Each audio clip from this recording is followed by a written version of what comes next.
Good morning, everybody. So I think that I can avoid that word the whole time because I'm the moderator, not the speakers. Therefore, I can be corporate and not use four-letter words beginning with D when you would need to drink. I didn't do it yet. So it's a pleasure to be here and drop things here. And I'm a little time zoned out. I just got back from Australia to Minnesota for 4 days. Then I spoke in LA yesterday. And now I'm here on the red eye. And I don't know what time it is.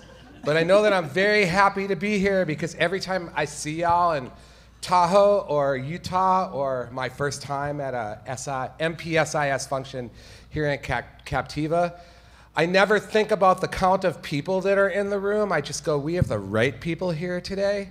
So I'll tell you that I'm excited about this panel. We put it together with Lori Sullivan's help, and I think it's a really awesome crew. And as opposed to me butchering biographies, we're going to get in the mood of tactical thinking with extremely short answers, and we're going to do a lightning round from right stage left. Which one is which? Is it stage if I'm looking out at you, or stage whatever? From me to Will, we'll just go down the line and we will say, hello, my name is Lisa Beyer. And your job? Publicist, specialist, social media columnist. Right. And Emily Kroom. And Business Development and Sales for DIG. Ken Gold, I'm the Director of Content Development for Publishers Clearinghouse. Whoa, you too can be a millionaire. Someone will be next month. Will Scott, online marketer. That's pretty. So I know different things about each of these speakers, and we don't need to waste our valuable time going, we are the world, we are the children, but I'll tell you, it's worth your time to follow the biographies of these people, because they're really super duper cool. Okay, so I'm just opening my notes here, my questions. Everybody okay? Okay, so guys, we're going to do lightning round style here, which means we're going to try to limit it to 30-second to 60-second answers and move through a lot of stuff. I'm going to ask a lot of tactical questions surrounding the ones that I circulated about doing things. I want this panel to not only be, about the theory of what we I want to talk about what we have to do, not just theoretical things. A Search Insider Summit is a famous conference for theory thinking. The bankers say this. Here are the anthropological trends. That's what I love about this conference.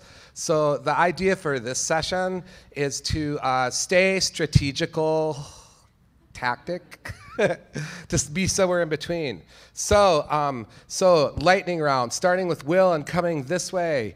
Is Pinterest a flash in the pan? Why do I care about it? And then what do I do? Like, tell me what to do. I go back to the office and I'm wondering, and there's a lame Pinterest strategy in the house. Why do I care about it? And what do I do? Ready, set, go. Pinterest is a feature, not a product. It's time for the land grab and then get on with your life. Well, in theory, I think Pinterest is it's core aligned with our audience. I think it's just one of those growing sites that you have to try. Whether it's going to align with your brand or not is something you're going to just have to test, like with any new emerging social environment. It's a filter, and the way that we look at it is there's been a trajectory of content on the internet from editorial to search to social and curation, and it's another way to find images and other content. Lisa, tell me how to move the needle with Pinterest today. Tell me 3 things I can do. I see Pinterest as a social branding play. So if your website is not visual, this is an opportunity where you can get on Pinterest and put visual things that are going to drive traffic back to your website, and go back to your offices and look at Google Analytics and look at the referring sites and see where Pinterest falls, and then watch it as you start playing on Pinterest. Will, how about Pinterest's propensity to index in Google and Bing SERPs? Do we care? Does pulling your Pinterest profile, wow, I can't believe I said that, pulling my Pinterest profile. Does pulling my Pinterest profile mean that I'm going to get some kind of organic lift other than cross-channel pollination? And is this an organic SERPs play here? Yeah, but I think that there's so many other stronger organic SERPs plays. I mean, if you look particularly in a reputation management perspective, like for name searches. So I did a couple before this. I did one for a client of ours. The brand name is Donaldson Plastic Surgery. Page one, Flickr, Facebook, YouTube. Did one for my own name because I Google myself quite frequently. Thank you very much. And you know, Twitter, Facebook, LinkedIn. Also ran for reputation monitoring. That said, if you could find something in your Pinterest account on page 3 in Google, then link build to it on an array of anchor text and make it go higher. Do not ignore the organic possibilities in Google and Bing for Pinterest. It's also a good firewall if you're worried about unnatural looking links. So yes. if you can link to Pinterest and then link from Pinterest back to you, you're keeping yourself clean on that whole nasty unnatural link thing. Ken, starting with you, listen, we've been talking about Twitter for years now. We come here, we go cost per blah, blah. Like, could you please give me an example of something that you had something to do with or know about where somebody used Twitter and then made a bunch of money, and tell us what it was? I think we know that I don't have an answer to anyone who's made a lot of money using Twitter. I can tell you that we really have tried to move our Facebook audience into Twitter, and they have very vocally told us on Facebook, we're on Facebook, we're not on Twitter. Same question? Yes. You can, and the rules are, anybody here can stop any speaker by saying stop talking, and it's not personal or mean, and you can say pass on the question and everybody still thinks you're a rockin' person. Most of our traffic transacts in Facebook. I would say Twitter is more of a content sharing play and links and things. So. Lisa, could you tell us 3 things to do this afternoon that will make us money within 6 weeks on Twitter? I wish. I can tell you that the opportunity with Twitter, and this is the publicist talking, and the journalist talking, is that it lets you be first to report news, whether it's your news or sharing news of other people, and it also gives you the opportunity to become the thought leader. So those 2 things are going to result in transactions. Is it okay to say about your book? Is that public knowledge, signed deal, can talk about it? It's still early. Okay. So never mind. Never mind. So listen, how many people here understand exactly what happened with Google Plus, the way Google undressed us there and led us into the woods and said, we'll give you SERPs candy if you play. Raise your hand if you understand what that means. Okay, raise your hand if you're concerned about how the things you do in social might affect your SEO, like in Google or Bing. Okay, then pay careful attention because there's one of those 6-month to 8-month early adopters opportunity right now. Google basically gave away organic SERPs in their frenzy to socialize us. So we're going to go down the panel and discuss that now. Will, in your opinion, is Google giving away the organic store for Google Plus participation? And how is it impacting traditional SERPs right now? And take a whole minute with that one. So first and foremost, go to Google and type in Snuggie dog beds. Snuggie dog beds. Dog beds. Pound MPSIS. Search. Yeah. Somebody bookmark Snuggie that. dog beds. Pound MPSIS. It's absolutely having an impact on the SERPs. I think that it was really interesting when the college student panel was up here before that they were talking about the ability to segment into circles on Google Plus and how that was a cool feature, but they still didn't use the product, but they didn't realize that feature existed in Facebook already.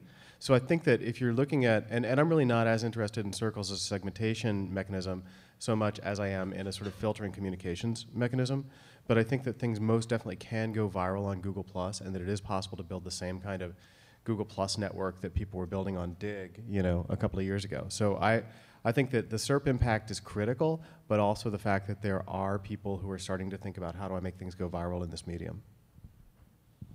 From a brand standpoint, with a slow adopting audience, we certainly don't have any audience there, but Did you just call the Publishers Clearinghouse audience slow? Is that what you just did? Slow, no, not slow adopting. Slow adopting. I'm sorry. Yes.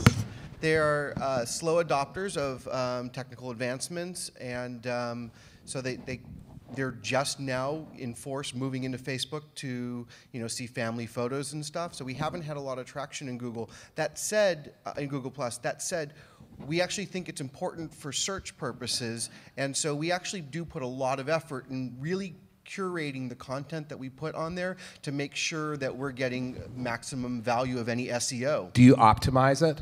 We do. We think actually much more carefully about what we put in Google Plus and what those anchor text is and what the content is than we might actually on Facebook for search purposes. Do you think that Google Plus is the greatest opportunity right now for quick and dirty SEO bang for participation in social media so far as Google goes?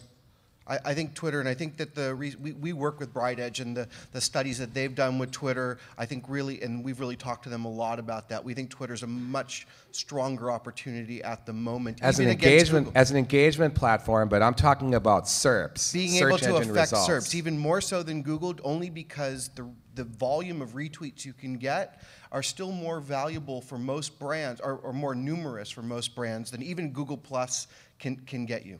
Wait, but let me ask, do you think that you'll still have the same answer 60 days from now? Maybe in 60 days from now, but maybe not at the end of the year.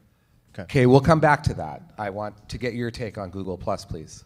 We haven't seen any dramatic change personally, but to your point about that viral nature and that opportunity to drive lots of traffic. So you see it as a social engagement platform. It works, it drives a lot of traffic. Yeah, it does. And for us, it's all about the quality of the content. So good content still rules. If it's not good, doesn't matter how well it's tagged or optimized. It's like a horse, crap in, crap out. Yeah, yeah. I said that at Blue Glass too. It got some lovely tweets. Marketing is like a horse.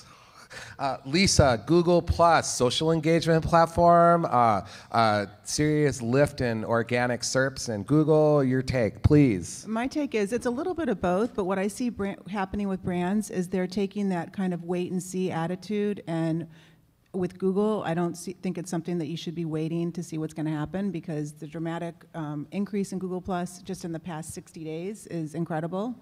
And so we're seeing the social opportunity and also the SEO opportunity when you're using the optimization strategies on Google Plus. If you get a chance, search for Marty Google Plus Dominatrix, and you'll find out my perspective on the topic. Is there anything else anybody would like? It's really a riot. It's really a riot. We have been whipped into submission. You will be social. We will give you search engine results if you are social. Right? Okay. Okay, everybody having fun? It's really fun to moderate a session, because that actually keeps me from talking as much as usual. Okay, so I think, your takeaway here is to understand how Google Plus affects not only buzz, socialization, and engagement, but to think about how you optimize it with words and gain lift in your circles amongst organic searchers, right? I mean, I think right now, and I just don't have as strong a feeling about Twitter, because I think Twitter is kind of a waste of time if you're not in PR or marketing. But to me, the potential for Barnacle SEO through SERP Impact and Google Plus is just like the thing. And Twitter is not a waste of time if you are in PR and marketing. It is not a waste of time if you're in PR or marketing. Correct. Or if you need to attract because because literally folks. At Blue Glass yesterday, somebody had no way to contact me other than that, and they tweeted in public because I didn't follow them, and it turned into a sweet 5-figure speaking engagement. It was booked within 2 hours from somebody that tweeted publicly, "Hey, how does somebody get you to speak?" It was amazing. Okay, thank you. Would that happen in Google Plus? No way. No way. The Google Plus, we do it because we have to. We do it because we get free organic rankings for thoughtful participation. Social, who cares? Social, smotional, it's SEO. That's what I think. Okay, this is a very big deal, and the panelists, you may or may not be experts in this, but you may. Over the last couple of days, has anybody been talking about the concept of schema and authorship in SEO? Schema and authorship in SEO. It's a radical world now in SEO where people are talking about clever schema and open graph markup and then not putting title tags in SEO pages and see what gets generated. Is there anyone here on this panel that has an opinion about the concept of authorship and how it affects, and importance of author and how that affects SEO? Or did I just explain it? We're going to ask the next question. No. I think that, so I don't necessarily think that author rank is that critical yet. I know there's a lot of, okay, so for anybody who's not been paying attention, there's an idea along with authorship, which is a schema function, but which is greatly enabled by Google+, right? I mean, because the ability to tag the things that you write to your Google+ profile and then claim authorship. And then the really interesting thing from, again, back to the SERP impact of Google+, is that now your face is showing up in the SERPs, right? So if you look like Lisa, people are going to click more. If you look like Marty, people may not click as much. But the reality is that people tend to respond to graphic stuff, and so even if I rank number 2 or number 3, but I've got my face in the search engine results page next to my website, I'm going to get the click. So I think that schema as a whole is really interesting because it allows you to feed Schema.org. It is the new SEO. Many people believe that. It's got a social mashup component that you'll author. Okay, so let's not stay too long on this because I see eyes glazing over. My question is for you, Emily, and we're going to skip around. Now that we've talked about all this really technical, airy-fairy stuff with some takeaways, what are the top 3 things to do if your social program sucks and giving up is not an answer? I think you need to revisit your goals and find out what it is that you're trying to accomplish. You know, sucks is kind of qualitative, so by what measure are you saying that it's not working? What were you originally trying to do? And how can you get back to those or pivot or move with the market, the audience, what people want to talk about, how they want to interact with your brand? You know, you're clearly listening. I think a lot of companies forget to listen. They go out with some intention and they're not really understanding what the market needs or wants. Okay, thank you. That was our entertainment question of the morning. Lisa, listen, we all know about selling things. Raise your hand if you have to help make money for somebody. If only we didn't have to make money for somebody. It would be so much fun to have this job all the time. It's fun anyway. Lisa, what are your SEO KPIs? What are your SEO goals? From social, I'm looking for KPIs that are not about sales and social media. Like, so what are your SEO, and SEO, like maybe thinking about search engine visibility. I guess I'm also talking about contextual visibility, like social visibility too, that can mash over into organic search visibility. So you set out, you've got a client, you know they're making sales. What are you after? What are your SEO goals with social? Well, one of the main things that I want to look at with social and SEO is that you want to make sure that at the end of the day, you're driving traffic and quality visits from whatever social network you're on to your domain, whether it's your blog or your e-commerce site or your website. So that's the one thing I look at is, okay, how can we create engagement, but then how can we get that engagement over to your domains? And so that's in search, right? Correct. So what are you looking for? How can you tell when your social media, I'll ask you this, Ken. How can you tell when your social media program is resulting in the type of organic prominence in Google at Bing that matters to your bottom line? I mean, I think I don't know that social metrics, the KPIs, are really all that much different. So we're looking at that traffic specifically to see what the bounce rates are, what the page views per visit, what the time on site is that are coming from those social channels. And we want them to, we have a hope that because they're coming from a social channel, they'll actually be stronger than from other traditional search methodologies. Okay.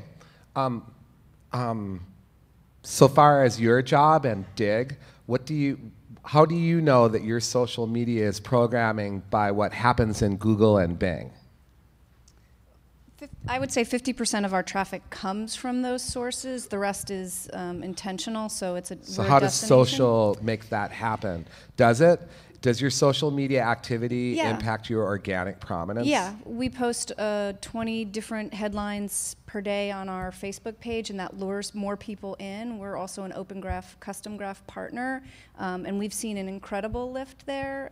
Would you explain raise your hand if you know what an Open Graph, Custom Graph partner is. Okay, please would you explain that? Frictionless sharing, so as part of Facebook's share, listen, and read, or watch, sorry.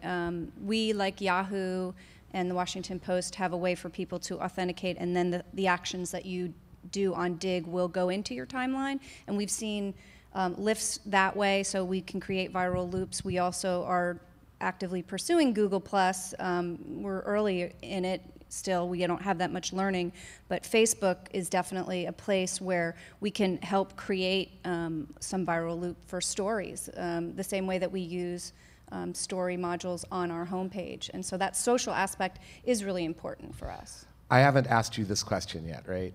Did I ask you this about how you know if you're social? I've been studying questions. You haven't answered this question yet, right? How do KPIs? Well, how do you, the part that I'm looking for from you guys is if I go to Google, how can I tell my social media is dominant from being in Google? This is about the mashup of social media and organic prominence. Should we be talking about how we optimize profiles? Ken, when you optimize a social media profile, what does that actually mean to you? From an SEO perspective, what are you doing? Well, I mean, if we're talking about Facebook posts or Google Plus posts, I mean, we're talking about traditional SEO best practices, thinking about what is the text is it quality content, is it of value to a potential audience, and are we maximizing the value of any anchor text and links and stuff like that? Lisa.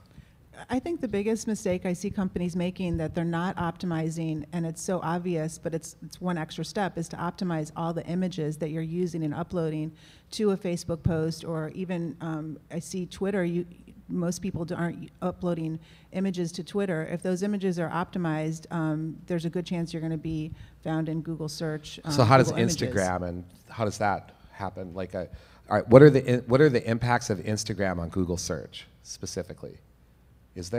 Are there? Not really. I mean, there's a better impact of images on Facebook that are not Instagram images that you're uploading, that are saved with the file name, saved with the keywords, or Twitter or LinkedIn especially. Will, I'm your client, right?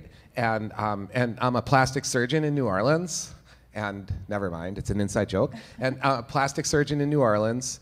Will's company does that type of stuff, and he is an Inc. 500 CEO. I'm so proud of you.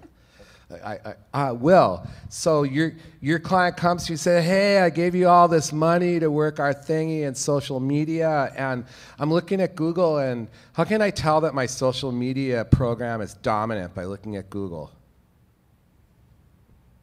They see themselves in the SERP 7 times. I mean, that's the whole thing to me, is that when you can dominate page 1 for name and brand searches, then that's a really easy KPI. I do think, and we dominate page 1 for brand searches, unpersonalized, right? Yeah. Unpersonalized. Yeah. Y'all know what that means, should looking be at able to do that. unpersonalized SERPs. Okay, I'd like to do a give it up round right now. How long does this session go? Till 11? 11? Yeah. So how many people know what a give it up round is? Give it up. That's where that's where each of us tells the audience something, and you could pass if you want. You could pass. It's where each of us has to tell the audience something that's such an amazing inside thing that you shouldn't even blog it no matter what, and not do it unless somebody pays you for it, right? Do you have any give it ups, Will? Panelists, do you have any give it ups? My favorite one of the season. Okay. My favorite giving it up of the season is that you can cookie retargeting code off of Facebook pages. So in your Facebook tabs, you can drop a retargeting cookie on somebody, so you can bring them in based on the demographic filtering of Facebook, and then follow them around the interwebs forever. Okay. Did anybody understand that? Okay, yeah, no, I was going to say, does everybody understand that? But did anybody understand that? So when somebody goes to what kind of page? Okay, so, Facebook tabs used to be this proprietary language FBML. That's where you embed your page inside a Facebook account, that's where, right? where you put your branding on a tab. But It's an iframe, right? They shifted, 6-9 months ago, to using iframes. And an iframe is basically like a window on your website. And so when somebody goes to the tab, it sets a cookie in the iframe. Correct. And that's a Google retargeting cookie, right? Which means that you can serve different ads in the display network to people that have come to your Facebook tab. That is correct. Unbelievably powerful. Okay, so I'll do a give it up right now. We got a 20% response rate using that on behalf of the Ottoman Institute. I'm going to do a social SEO give it up here. This one's crazy. So I was training a company in Detroit about a year ago, and I lost track of my content a long time ago. And for 5 days I went, oh, Google, Marty, yellow, SEO, personalized, scared. Like something where I guaranteed to find the article. And probably hundreds of pieces of content with 5 people across 5 days. And a few days later, one of them called me up and said, hey, Marty, I just searched for keyword you could never rank for in aimClear ever, Marty, and I noticed you've got the number 1, 2, and 3. And I went, whoa. And I realized that I had polluted their browsers by getting them to search on my things and click on them. So instead of sending out links to my blog posts now and emails, I send links to Google Footprints that are guaranteed. Search Google keyword Franistan or whatever. And what ends up happening is your SEO rate, this is particularly important for peer-to-peer B2B SEO, like it plays personalized search. Okay, any give it ups? Give it up? I don't know if this is as technical as what you guys said, but I think it's very obvious, and companies aren't doing it, going back to the image optimization. So if you're optimizing your images that you're using with blog posts, using your keywords, then when people are doing searches for those keywords, your articles and blog posts are going to come up in the Google image search. That's great. Any give it ups? Do you want to give it? We scared you? You got one? Okay. I know Emily's got some good stuff. What? I know Emily's got some good stuff. If I You told look you, at I'd have to Emily. kill you. Dig still delivers a crap Emily load of looks traffic. completely buttoned down, but you just know there is an inner freak to this lady. Just let it go. Let the sunshine in. Uh-oh, I hope I haven't committed social suicide here. You'll never go page one Raise on your Dig hand again. if you agree, of course. Okay, now before we get to audience questions, which is in 12 minutes, are there any questions that the panel would like to ask the panel or the audience or anything? Any questions that didn't get asked? I just was wondering what the panel thinks about clout and the social score of influence. But should you ignore it? Almost. Pretty close. When a Ken? No, I agree. No. Well, why?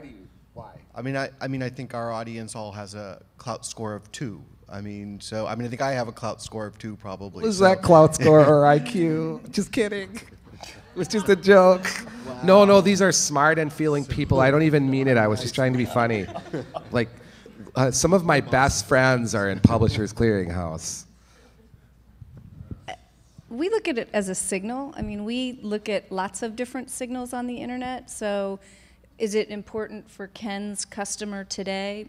Maybe not. But as more and more people put things out there that are collectible, there may become other signals. Clout isn't the only measure. There's cred and other ones that will look at other platforms. So, I mean, just from that standpoint, it's not something to summarily dismiss in such a way, but I think that, you should look at it. Should you pay attention to it and maybe hope that you personally could have that? I don't know if that's the thing to do is to build your own algorithm that aggregates the clouts and the creds. Like, instead of trying to count signals yourself or rely on one person's algorithmic interpretation of signals, it's cooler to build your own algorithms based on the aggregators, right? So, I mean, what we're talking about really you know, what you can find on the internet. Go to Clout, look at someone's Clout score. But I mean, as a brand, we really are interested in who within our network are the influencers are. And so we do work, you know, we do projects with you know, different media groups like 33 Across and stuff like that, that help us sort of find those influencers sort of behind the scenes. We're not so interested in sort of that forward scoring type thing, but we're certainly trying to leverage those influencers behind the scenes. You have such an interesting product because you're dealing with people as deep as anybody, but I bet across your audiences, you don't have quite the adoption of some of these social channels, right? Yeah, I mean, you know, our Facebook audience has grown from 50,000 to 450,000 in the last year. So that's because our audience has significantly moved into the channel, and they're moving in more and more as they're looking to see photos of their families and stuff like that. And they're also, you know, seeing that their friends, seeing that they just entered the sweepstakes on Facebook. So that sort of is an influencer. I think they will move into other channels. They may move into Google Plus or more into Twitter eventually, but you know, it has to become, there has to be something more compelling than brands. It has to be something that's so social for them also, for our audience. Okay, with that, I would not be so presumptuous that after this bloodbath up here, you would have questions. But we would be happy to entertain ourselves and keep talking, and we would be happy to answer questions from the audience now. And I did not say the D word even one time, did I now? Dude. D for duh. I have a question, and it just sort of occurred to me as we were talking about Google Plus up here, was the, you know, when I think about some of the things, some of the feedback we're getting on Google Plus, it seems to be a big bastion of, you know, affiliate marketers, and I know that a lot of affiliate marketers are also bloggers, many of whom are in the sort of mommy blog space, which is sort of a very loose definition these days.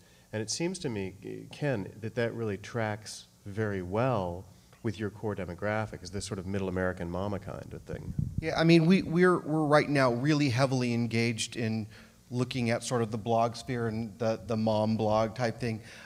We're in the process of building lists out and trying to determine what that strategy is to sort of reach out to those audiences, because it does align with our core. You know, a lot of the bigger mom blogs are, you know, now owned by companies like P&G and stuff like that. Right. So, you know, that puts it's a little bit harder to find true organic bloggers that we can work with. But, and how do you, as a brand, how do you approach that? You don't want to scare a blogger away, because for a brand like ours, that can really be a backlash. Yeah. Okay, so just before, oh, there's a question back here. Yes. Yeah, hi, my name is Chris Slovak. I'm with Searchforce. And my question is around brands as content makers. You've seen sort of Red Bull is kind of leading the charge on this, right? They are building this huge content base, and then they're using social media to distribute that. And I want to know what the panel thinks about brands as content makers. Yeah, welcome to the future we've been in for a while, where websites are not brochures, they're recurrent publications. It's huge, like content freshness. Well, but I also think that this is like, if you want to think about it from a pure SEO perspective, one of the things that, you know, everybody talks about looking for all these other links that are out in the universe, but nobody really talks about unlocking the assets that a brand may have. So deep in the closet somewhere, there's all of this great information that if they could unlock it and surface it, it would be inherently link-worthy. So I think that for the purposes of both social and search, unlocking this content is phenomenal. For anybody who wants to see what it looks like, go to the timeline of the American Museum of Natural History. It goes all the way back to like 1860 something. Is anyone on the panel here comfortable speaking about freshness algorithm and how Google SERPs are affected by content freshness? And now we're back to authorship, of course, too. Like, who owns that? Lisa? Well, just from a public relations standpoint, I mean, it works in our favor, in the publicist's favor. If you're reporting news on your website and it's newsworthy and it's fresh, Google's seen it as fresh content, it's only going to help you from an SEO standpoint. And this is where sort of news, we were talking about this yesterday, you know, news publication services like PRWeb and PR Newswire, even though they are distributing significant amounts of duplicate content. What they're also distributing is signals of query deserves freshness, right? So one of the things that determines whether or not there's actually a news result at the top of the page in Google is whether or not Google believes that that query deserves freshness. And one of the ways that they're going to believe that is if there's a preponderance of entries relative to a given topic. So even pushing out a half-assed press release through 700 news sites is going to have impact because it's going to move the needle. Half-assed press release. I'm not discussing. Are you talking about the creative or the channel? Yeah, right. I'm more describing our process, but even pushing out a news release whose primary purpose is to drive inbound links. Okay, wait, hold on, because we're finishing up here. So let's go down. Did you want to say something about half-assed press releases? Well, you shouldn't be doing half-assed press releases anymore. There. Press releases should be optimized, and you should be writing like a journalist and not a publicist. I just want to know, do I write for search engines or do I write for people? Both! Hey, sorry. I write for people and I link for search engines. I write for money. That's what I write for. Okay. I write for money and I write for love. Mostly love. Okay, often money. All right, so panelists, as we wrap up this rousing... questions out there? Oh, more questions? Anybody? Raise your hand if you would describe the session as a scrum. Just kidding. What question back there? Is Lori Sullivan here? She's right there. You cannot leave without me at least saying hello to you before I say goodbye to you, Lori. Alex with 1-800-PET-MEDS. Just have a question for all the panelists about your Google Plus profile showing up in the SERP. So we had that for about a month or so, and we didn't do anything differently. We just try to build the community. We post content every day, and for about a month, we got, if you search for our brand, the thumbnail, it was there, right? So I'm just trying to gather if it was just Google trying to push that, or if you guys have all kind of seen the same thing, and if it came and went for you like it came and went for us. It's like everything else that Google does. It's sort of test and measure. So we have seen them coming and going. We've seen instances where there are 2 or 3 entries that have author attribution in a given search engine result page, and then we've seen it fall back down to 1. So and if they, trust me, if they use you to make Google Plus happen and they force all of us agencies to force our clients to do it, do you think that when it gets competitive and they start monetizing, it's going to be so easy? They're going to seduce us with search engine results. We're going to bring our clients like little lambs to the altar, and then Google's going to sell it, and we're not going to be able to get it anymore. Let's be real. Do no evil. Let's be real. Search for Marty Google Plus Dominatrix. Just kidding. Or you can, but it's pretty fun. Or search for locomotive consultant. Kent, closing thoughts. You send these people forth as the evangelical seeds of understanding how a good social program can impact search and holistic. What do you tell them? My children. I mean, I think that the most important thing I would say that we've learned in the last years is to treat social like real content. We have a weekly editorial meeting. We really think about the curation of our content. We invite people from all over our different brands to sort of come in and talk about it. And we really have a 1-month editorial calendar for Facebook, Twitter, Google Plus, and I think it's really that made is a worth difference. the whole panel just to have you say treat social like content with an editorial calendar. That's a brilliant takeaway. One of the things that I counsel people that talk to me is aggregate, curate, syndicate. So use other people's content if you don't create your own. It's a way to get into the conversation and be social.